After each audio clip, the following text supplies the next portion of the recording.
Muy buenos días, hermanos. ¿Cómo están? Aquí una vez más, una mañana más para poder estar juntos ante el trono de la gracia de nuestro Dios. Y aquí, ahí, en el trono de la gracia de nuestro Dios, a donde vamos a dirigirnos, vamos a abrir su palabra, vamos a leerla, vamos a meditar en ella. Oramos al Señor. Padre Santo, gracias te damos, porque una vez más nos das la bendición, Señor, del descanso. Nos das la bendición, bendito Dios, de poder ver un nuevo día. Quiero rogarte, por favor, que seas tú mismo guiándonos, enseñándonos lo que tenemos que hacer. Vamos a leer tu palabra, bendito Dios, y queremos que ella siga teniendo, Señor, lugar en nuestro corazón. Estamos ávidos, estamos deseosos de seguir creciendo, seguir aprendiendo de ti. Háblanos, por favor, te rogamos, en el nombre de Jesús. Amén. Estamos meditando en estos días el capítulo 7 del libro del Evangelio de Marcos, ¿no? Como habíamos mencionado, Marcos es el Evangelio que está escrito a los romanos. Los lectores de este Evangelio netamente eran romanos, por lo tanto, Marcos tenía que hacer algunas explicaciones de lo que él estaba escribiendo para que los romanos puedan entender por qué Marcos se expresa o por qué Marcos menciona lo que leímos. Como por ejemplo, ayer estábamos viendo de que habían invalidado ellos la palabra, habían tenido en poco la palabra, de tal manera de que habían desechado o dejado de lado el verdadero espíritu de la ley, incluso la ley misma, ¿no? Y Marcos tenía que explicarlo, de qué manera invalidaron la palabra. Quizás para nosotros no habría problemas en entender cómo se invalida la palabra de Dios, pero los lectores en aquel tiempo de los romanos tenían que entender por qué estaba mencionando Marcos de que ellos habían invalidado la ley. Eh, y creo que también para nosotros es importante entender esto. Y nos quedamos justamente explicando el hecho de que la invalidación de la palabra recaía, Jesús mostró un detalle nada más de todo lo que ellos estaban haciendo mal, ¿no? Como por ejemplo el Corbán que explicamos, ¿no es cierto? En donde las personas podían ofrecer lo que tenían, lo que les pertenecía a Dios como una ofrenda y que era un compromiso que la gente hacía para que cuando ya muera sus bienes y todo lo que había ofrecido pasara a ser del templo, de propiedad del templo o de los sacerdotes o de los religiosos de aquel tiempo. Y es ahí donde los religiosos de aquel tiempo, en este caso los fariseos, trataban de justificar el por qué estas personas no atendían a sus padres, diciendo de que, bueno, si has ofrecido lo que tienes a Dios y este es tu corbán, entonces pues ya no importa si desatiendes a tus padres. Y Jesús los llama hipócritas, ¿no? Hipócritas porque estaban desechando el espíritu de la ley, estaban desechando la misma ley, la misma palabra, la misma voluntad de Dios para sobreponer sobre ellas las tradiciones. Y ahí es donde entonces Jesús también les empieza a explicar qué es lo que está pasando con ellos. Y llegamos entonces al versículo 14, ¿no? Al versículo 14, en donde él quiere explicar tanto a la multitud como también en el verso 17 empieza a explicar a sus discípulos. Miren, la primera parte del verso 14 dice, y llamando así a toda la multitud, les dijo, oídme todos y entended. Nada hay fuera del hombre que entre en él que le pueda contaminar, pero lo que sale de él, eso es lo que contamina al hombre. Si alguno tiene oídos para oír, oiga. Cuando se alejó de la multitud y entró en casa, le preguntaron sus discípulos sobre la parábola. Él les dijo, ¿también vosotros estáis así sin entendimiento? ¿No entendéis que todo lo de fuera que entra en el hombre no lo puede contaminar? porque no entra en su corazón, sino en el vientre, y sale a la letrina. Esto decía siendo limpios todos los alimentos. Y ahora Marco añade este comentario. Marcos añade este comentario final que acabo de leer, donde dice, esto decía siendo limpios todos los alimentos. Ayer terminamos justamente mencionando en qué consistía los alimentos limpios, qué había en la ley, estaba detallada qué tipo de alimentos eran puros y qué tipo de alimentos no eran puros, ¿no? Y qué debían comer y qué no debían comer. Y entonces cuando Marcos cierra esta explicación, que primeramente es Jesús, ¿no? Explicando a sus discípulos, también ustedes están así sin entendimiento, no entienden que todo lo que entra en el hombre no le puede contaminar, porque no entra en su corazón, sino en el vientre y sale a la letrina. Y Marco dice, y esto decía, haciendo limpios todos los alimentos. Y les decía que el cumplimiento de la ley realmente es Jesús. El que en la ley se haya encontrado y se haya detallado cuáles eran los alimentos limpios y cuáles eran los alimentos prohibidos, que no eran útiles para poder consumir, porque Dios estaba preparando a un pueblo especial para Él y quería cuidar inclusive el detalle de las dietas. Pero eso era solamente figura de lo que iba a venir. Nadie puede ser limpio solamente por dejar de comer algunas cosas que le pueden hacer mal. Y Jesús es bien claro al explicar primeramente cuando llama a la multitud, cuando le dice en el verso 14, ¿no? En el verso 15, nada hay fuera del hombre que entre en él que le pueda contaminar. En otras palabras, está diciendo Jesús, ¿qué puede contaminar tu corazón? ¿Qué puede contaminar tu espíritu? ¿Qué cosas debes comer para que tu corazón esté limpio? Para que tu corazón esté puro, para que tu espíritu esté puro y limpio. No hay nada, no se trata de comida o de bebida. Lo que les mencionaba ayer, todos esos mandamientos que estaban en la ley eran el camino para poder conocer a Jesús. Y una vez manifestado Jesús, entonces ahí terminó esas exigencias propias de la ley.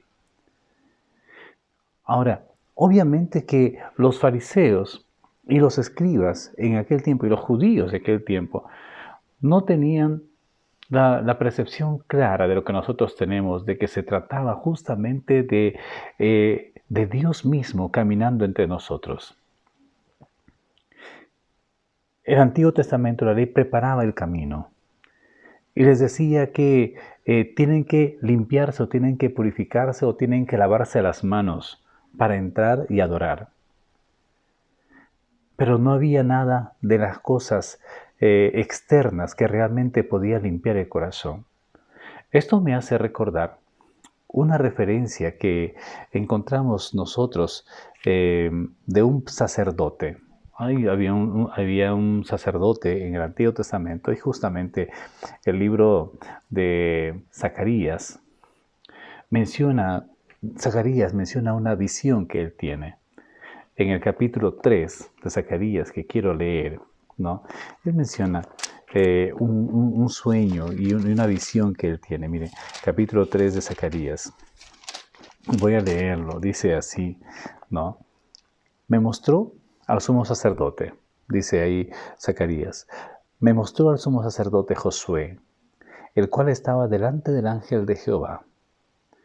Y Satanás estaba a su mano derecha para acusarle. Y dijo Jehová a Satanás, Jehová te reprenda, oh Satanás.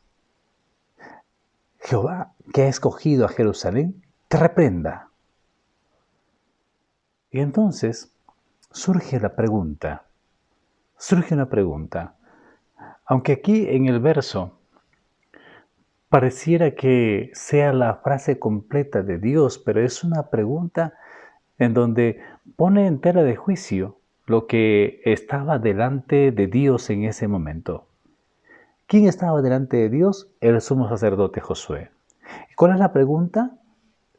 ¿No es este un tizón arrebatado del incendio? Tizón puede referirse a dos o tres cosas que quiero brevemente explicar. Tizón puede ser un pedazo de carbón encendido.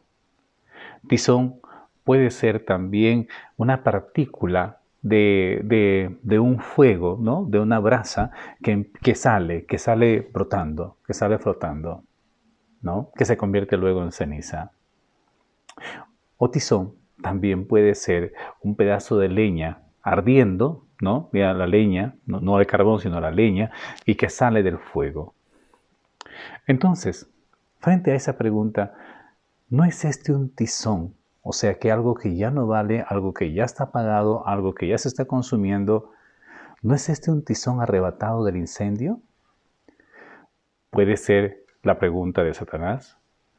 Y puede ser también incluso la pregunta de Dios mismo que le hace a él. Te estoy arrebatando del infierno. Justamente un carbón que está consumiéndose. Y el verso 3 dice, y Josué estaba vestido de vestiduras viles y estaba delante del ángel. ¿Quién estaba vestido de vestiduras viles? ¿Qué era lo externo que tenía puesto Josué? La ropa sacerdotal. Y no estaba con él. Estaba vestido de harapos, de inmundicia. Una traducción, un comentario que leí hace poco decía que sus vestiduras estaban salpicadas de estiércol. O sea, tenía vestiduras viles. Y sigue diciendo ahí, y habló el ángel y mandó a los que estaban delante de él diciendo, quitadle esas vestiduras viles. Y a él le dijo, mira, que he quitado de ti tu pecado y te he hecho vestir de ropas de gala. Después dijo, pongan mitra limpia sobre su cabeza. Y pusieron una mitra limpia sobre su cabeza y le vistieron de ropas. Y el ángel de Jehová estaba en pie. Ahora, quería leer esta porción porque justamente mirando en el Evangelio de Marcos y mirando qué es lo que estaban queriendo corregir los fariseos, realmente encontramos algo que ellos querían que la gente piense como ellos.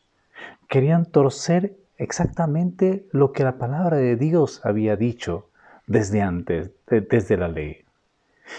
Quien puede quitar completamente el pecado y cambiar completamente la vestidura, cambiar completamente la forma de pensar, es Dios.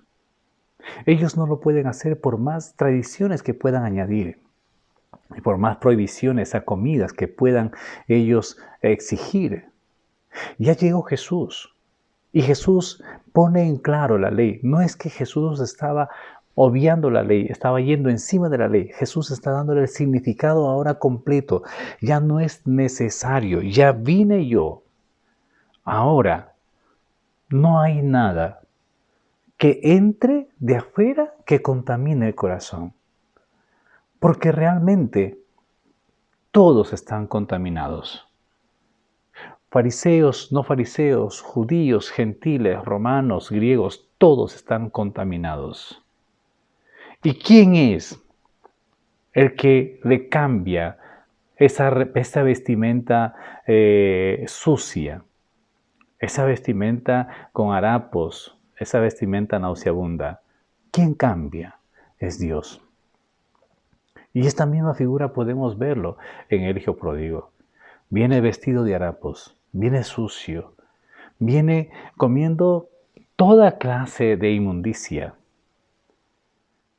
Y el Señor lo recibe con brazos abiertos, su Padre lo recibe con brazos abiertos y manda a que le saquen o que cambien esa vestidura y le pongan vestidura nueva y le pongan un anillo en el dedo. Y en el caso de Josué, el sacerdote, ¿no? El sacerdote de Israel en la visión de Zacarías. ¿Qué es lo que ve? Zacarías ve que a este hombre también le cambian de vestidura. No es otra cosa que Dios mismo cambiando el estado pecaminoso del ser humano a un estado de restauración, a un estado en donde puede recuperar su propia dignidad y puede recuperar su imagen. El hombre fue creado a imagen y semejanza de Dios, pero el hombre perdió esa imagen, perdió esa semejanza. ¿Por qué motivo? A causa del pecado. Y a causa del pecado empezó a distorsionarse justamente la imagen y la semejanza que Dios había puesto en él. El pecado hizo tanto estrago que el hombre perdió la imagen perfecta, bella y agradable que tenía de parte de Dios. Pero al venir a Cristo y al venir Él también Él a este mundo, entonces recuperó el valor que teníamos y nos dio el valor adecuado. Y cuando nos acercamos a Él, entonces todos nuestros pecados son limpiados. Él perdona la maldad de nuestro corazón. ¿Y sabe qué es lo que hace? Empieza la recuperación de esa perfección que Dios había puesto en nosotros al crearnos. Y es por eso que nosotros, la Biblia dice, que vamos perfeccionándonos de día en día. Y la palabra de Dios es la que hace que nosotros vayamos perfeccionándonos, dice la palabra del Señor, a fin de que el hombre de Dios sea perfecto, enteramente preparado para toda buena obra. ¿Qué es lo que Dios usa para seguir formando y preparando y limpiando y perfeccionando? Usa su palabra. Porque su palabra es como también describe la palabra de Dios ahí en Timoteo. Es útil para enseñar, para corregir, para redarguir, para instruir en justicia, a fin de que el hombre de Dios sea perfecto. Y entonces, cuando vemos al sacerdote Josué, allí en el Antiguo Testamento, en la visión de Zacarías, entrando con ropas viles, delante de Dios, ahí en el altar, delante de Dios, no es desechado por Dios. Dios lo rescata del mismo infierno. El diablo le dice, este ya está quemándose, este ya está chamuscado, ya está quemándose, y él lo rescata y le pone ropa nueva, ropa limpia. Estaba vestido de inmundicia. Y el diablo estaba acusando y Dios mismo le tiene que callar y dice, te reprendo, Satanás. Jehová te reprenda, Satanás. Es que el acusador justamente está de día y de noche y se parecía aquí a los fariseos, ¿no? Acusando que haces esto, que no haces aquello y que haces aquello. Y más acusando, ni siquiera con la palabra de Dios, sino acusando con las tradiciones que ellos tenían. Por eso Jesús los llama hipócritas. Pero aquí de repente un poco lo que le estaba preocupando a Jesús no solamente era el hecho de que la gente, la multitud no entendía y que tenía que explicar a la multitud, sino que también dice el verso 17, cuando se alejó de la multitud y entró en la casa, le preguntaron sus discípulos sobre la parábola, le preguntan sobre la parábola. Y dice, también ustedes están así sin entendimiento, no entienden que todo lo de fuera que entra en el hombre no le puede contaminar. Porque no entra en su corazón, ya le dice más claro, no entra en su corazón. Ahora aquí, la importancia de guardar el corazón. La Biblia dice que sobre toda cosa guardada, guarda tu corazón porque de él mana la vida. La Biblia dice, y va a explicar un poco más adelante, dice, sino que eso no entra al corazón, sino que entra en el vientre y sale a la letrina. Y Marcos añade este comentario, de donde estamos partiendo para ver lo de los alimentos puros y los alimentos no puros, dice, esto decía siendo limpios todos los alimentos. O sea, no solamente el hecho de que los alimentos sean limpios está descrito allá en Timoteo y también en la visión que tiene Pedro en el libro de Hechos, sino que también los alimentos quedan limpios aquí en esta enseñanza. Dice, haciendo limpios todos los alimentos. Y entonces Jesús en el verso 20 continúa diciendo que lo que del hombre sale, eso contamina. En otras palabras, le estaba diciendo que lo que los fariseos se les están diciendo es contaminante. Tengan cuidado. Tengan cuidado. En otro pasaje va a decir, cuídense de la levadura de los fariseos. O sea, tengan mucho cuidado. Y dice el 21, porque de dentro del corazón del hombre salen, miren, aquí está descrito el corazón del hombre, porque dentro del corazón del hombre salen los malos pensamientos, los adulterios, las fornicaciones, los homicidios, los hurtos, las avaricias, las maldades, los engaños, la lascivia, la envidia, la maledicencia, la soberbia, la insensatez. Todas estas maldades de adentro salen y contaminan al hombre. No vaya a pensar usted que la sociedad es mala y que la sociedad le puede contaminar, lo puede corromper. Ya la maldad está en el corazón del hombre. Ya la maldad está dentro de uno. Por eso que necesita la acción, la intervención de Dios, la intervención del Espíritu Santo. Y por eso vino Jesús, para acercarse a nosotros, para limpiarnos nuestra vestidura.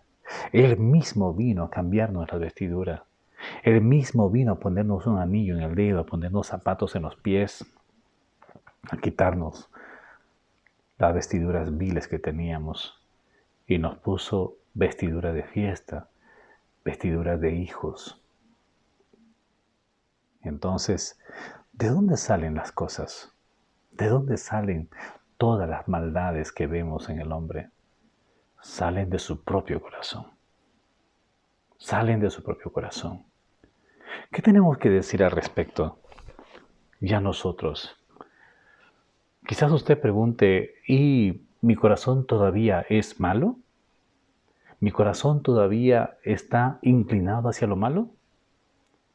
Recuerde lo que dice la Biblia, guarda tu corazón. Pero también recuerde lo que dice la Biblia, que engañoso es el corazón y perverso. Pero también recuerde lo que dice la Biblia, que el Señor derrama sobre nuestros corazones de su Espíritu. Y también allí, por medio de su Espíritu, derrama de su amor en nuestros corazones. Y también la Biblia menciona de que este corazón tiene que estar lleno de amor, lleno de la palabra de Dios, lleno del Espíritu Santo, lleno de la presencia de Dios. Y si me quieres preguntar, ¿y cómo lo lleno de Dios? ¿Y cómo lo lleno del Espíritu Santo? Sed llenos del Espíritu Santo.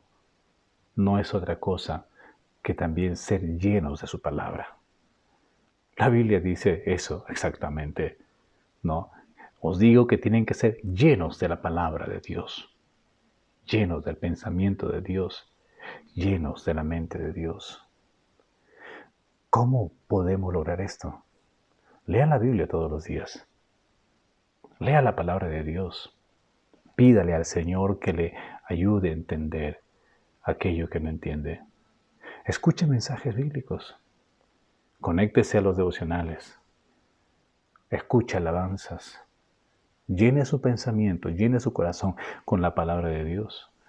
Y entonces, todas las cosas malas que estaban depositadas ahí van a empezar a salir, sí, pero se van a empezar a cambiar por todo lo bueno, por todo lo puro, por todo lo justo, por todo lo que es digno de buen nombre, por todo lo que es digno de alabanza. Y usted va a ser lleno de su espíritu, porque en vez de odio va a tener amor, en vez de frustraciones y molestia va a tener gozo, en vez de desesperación y impaciencia va a tener paciencia, en vez de maldad, bondad, en vez de incertidumbre, fe. Todo eso es el resultado de tener el corazón limpio y lleno de la palabra de Dios, queremos invitarte que estés con nosotros, participes con nosotros en este tiempo de oración. Está apareciendo el enlace en estos momentos del Zoom para que puedas ingresar con nosotros a la oración. Nos vemos el día de mañana. Dios te bendiga.